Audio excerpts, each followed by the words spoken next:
চলে আসলাম আমার বার্থডে ট্রিপের ব্লগ নিয়ে। আমার লাস্ট ব্লগে আমি এই ট্রিপের সকল প্রিপারেশন, গোছগাছ এগুলো নিয়ে কিন্তু আপনাদের সাথে শেয়ার করেছিলাম। হ্যালো এভরিওয়ান, আসসালামু আলাইকুম। আমি Farzana Lopa. Welcome to my blog and welcome to my page passionate beauty by Farzana Lopa. দুইটা পার্টে আমি আমার বার্থডে ট্রিপের ব্লগটা আপনাদের সাথে শেয়ার করব। তো আজকে শেয়ার করছি প্রথম পার্টটা।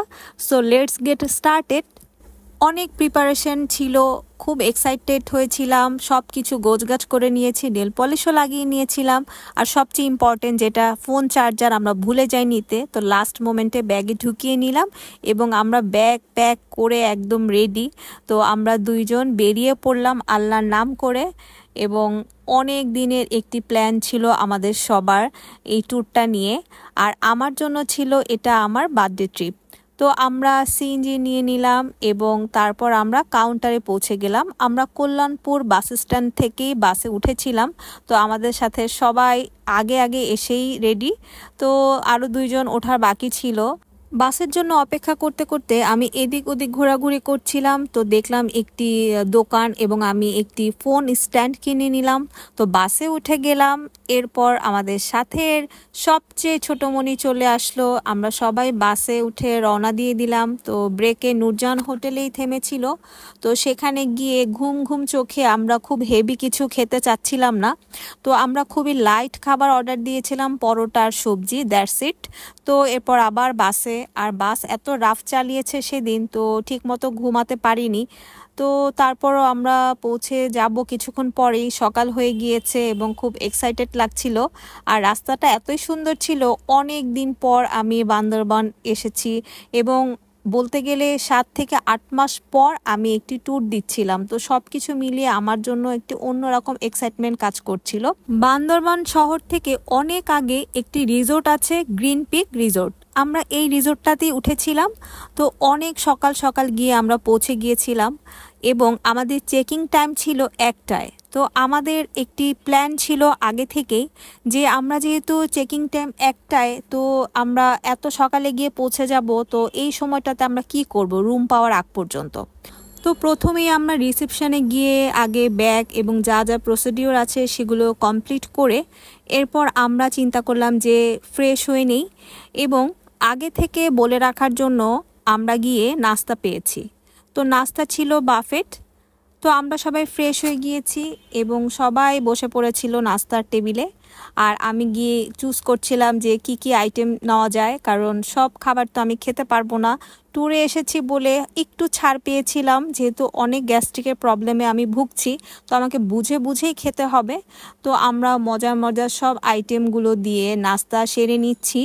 তো যেহেতু আমরা রুম এখনও পাবো না, আমরা শিওর না, আর 1টার আগে তো রুম পাওয়ার কথাও না।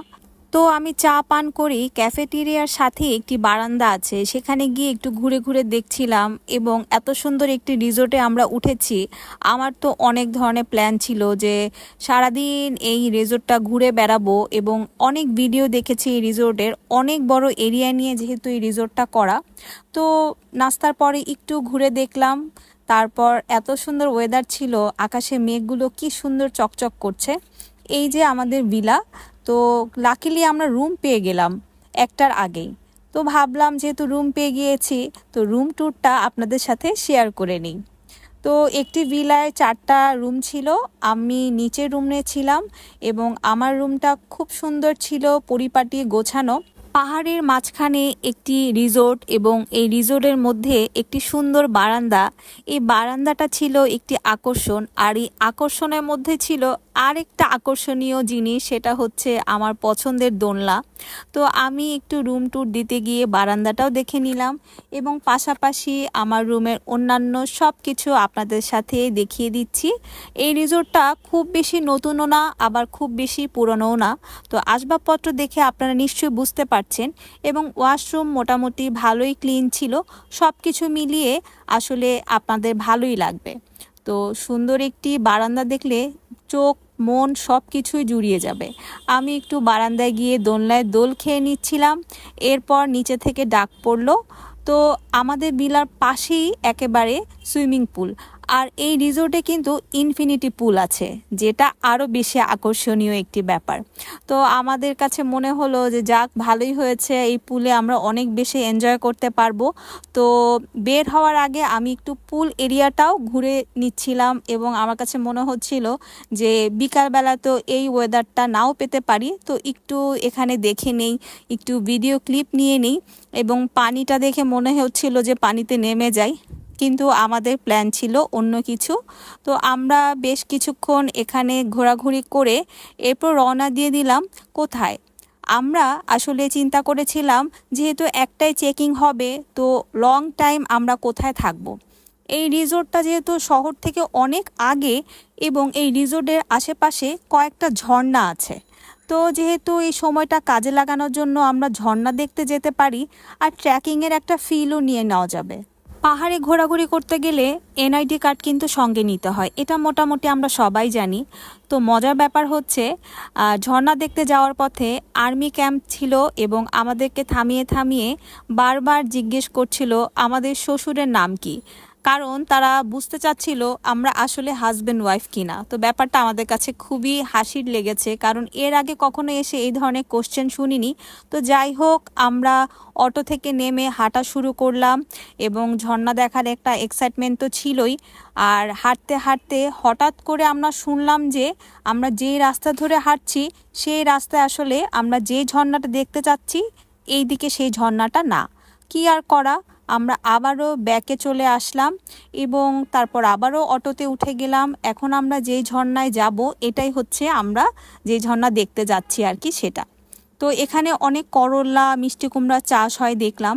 তো খুব সুন্দর একটি সিঁড়ি বেয়ে তারপর আমরা এরকম ঝিরি পথ একবার একবার মানে মাটির রাস্তা যেরকম থাকে আর কি পাহাড়ি রাস্তাগুলো, তো এনজয় করতে করতে যাচ্ছিলাম। শুরুতে শুরুতে তো খুবই ভালো লেগেছে, আর যখনই পানিতে পা দিচ্ছিলাম এত শান্তি লাগছিল, মনে হচ্ছিল যে এখানে একটু গোসল করে নিই।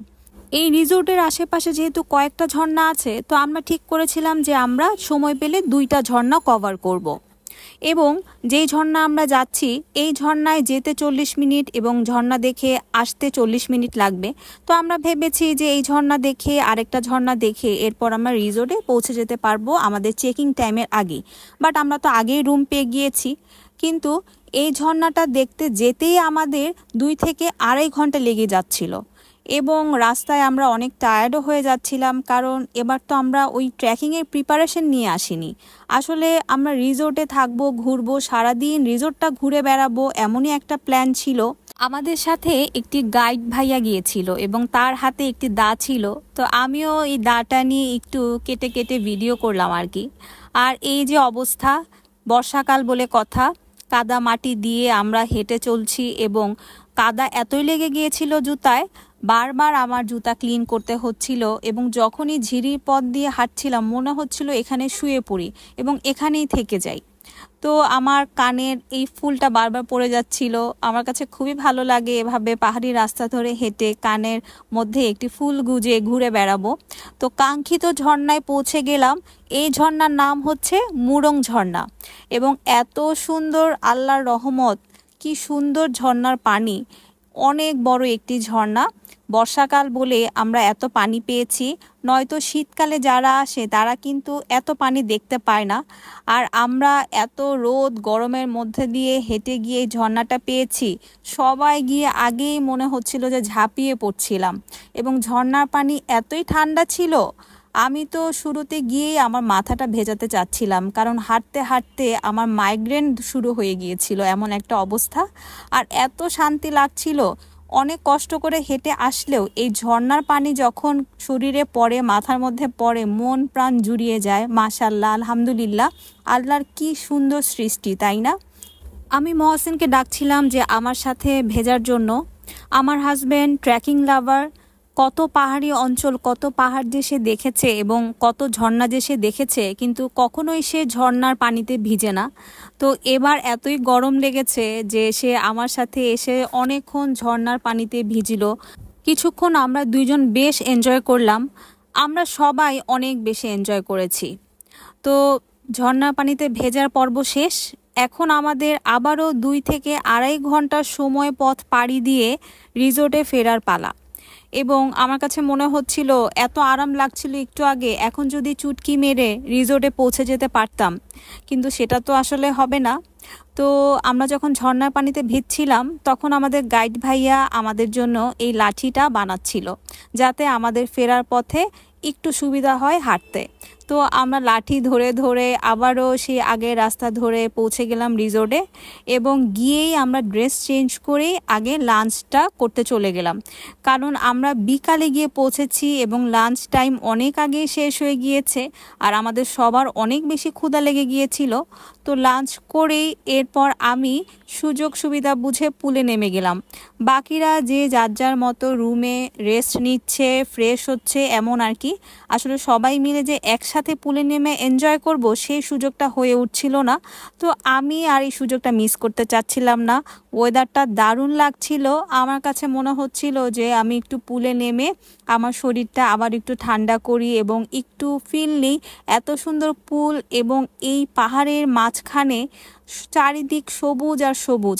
বর্ষাকালে আসলে কিন্তু সবুজটা অনেক বেশি পরিমাণে দেখা যায়, শীতকালে আসলে কিন্তু গাছের পাতা এত সবুজ থাকবে না। তো সবাই যারা আসতে চাচ্ছেন বর্ষাকালটাকেই কিন্তু চুজ করবেন আপনারা। তো আমি অনেকক্ষণ পুলের পানিতে গা ভাসিয়ে চারিদিক দেখছিলাম আর ফিল নিচ্ছিলাম, আমার কাছে খুব ভালো লাগছিল।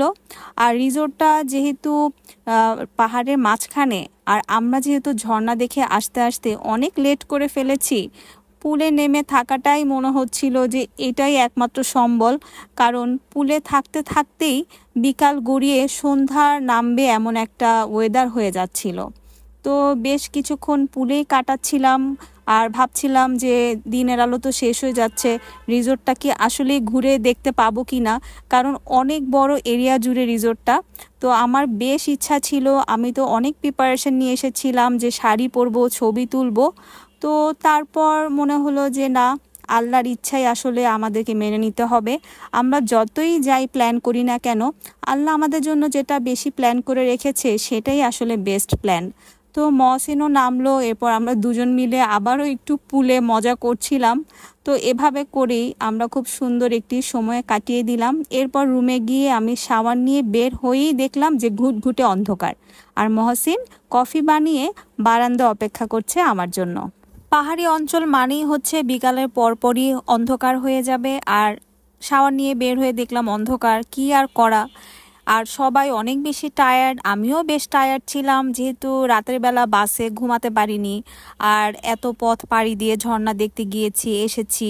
তো সব কিছু মিলিয়ে এর মধ্যে যে ঘোরাঘুরিটাও করতে পারলাম না, রিসোর্টগুলা পুরাটা দেখতাম, ঘুরতাম, অনেক ইচ্ছা ছিল।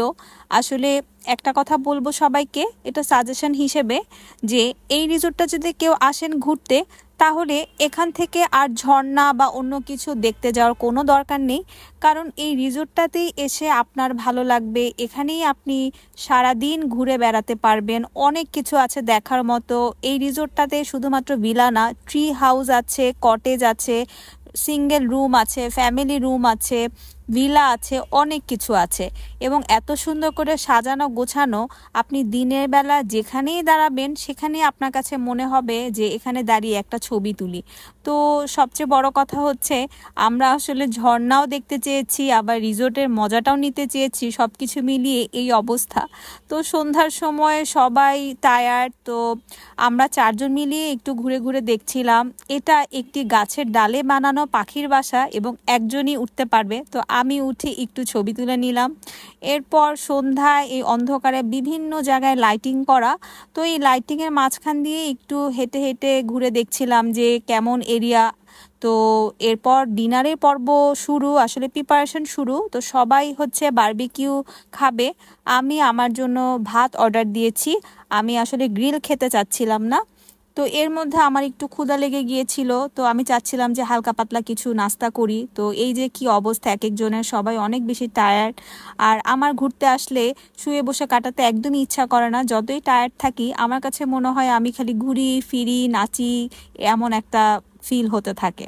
তো রিসোর্টের ভেতরে একটা বিড়াল ছিল, খুবই কিউট। আমি যদিও বিড়াল ভয় পাই, তো জাফির আম্মু এই বিড়ালটা নিয়ে খেলাধুলা করছিল, বিড়ালটাও খুব মজা পাচ্ছিল, তো দেখে ভালোই লাগছিল।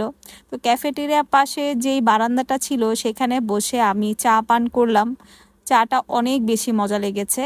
এর কিছুক্ষণ পরই ডিনার সার্ভ করা হলো এবং সবাই মজার মজার গ্রিল খাচ্ছিল পরোটা দিয়ে। আমার কাছে তাদের খাবারটা বেশ ভালো লেগেছে দেখতে।